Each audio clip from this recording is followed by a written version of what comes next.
Giablihan na pagbalik ngadto sa publiko ang Virgin Islands sa lungsod sa Panglao sa Bohol. Epektibo karong adlaw, subli na nga mabisita ang usa sa mga tourist destination sa Panglao, ang Virgin Island.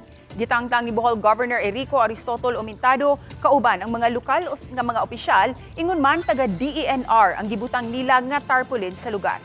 Gisirada ng lugar niadtong September 2024 ug gipaubos kini sa rehabilitation. Karon nga subling giablihan ang maong lugar, lakip sa gibutang ang mga dapat sundon sa mga mobisita.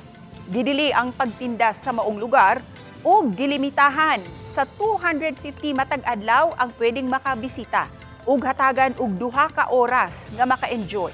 Gipasirada ng Virgin Island tungod sa daghang environmental issues, sama na lang sa nangadaot nga mga coral, waste management ug vandalism.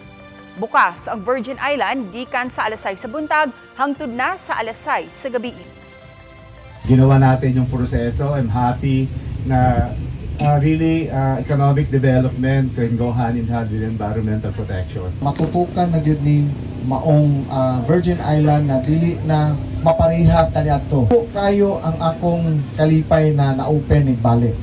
And remember, nindot kayo ang hitabo niini na nanay policy, nanay klarong guidelines na unsaon pag-maintain niini. Solo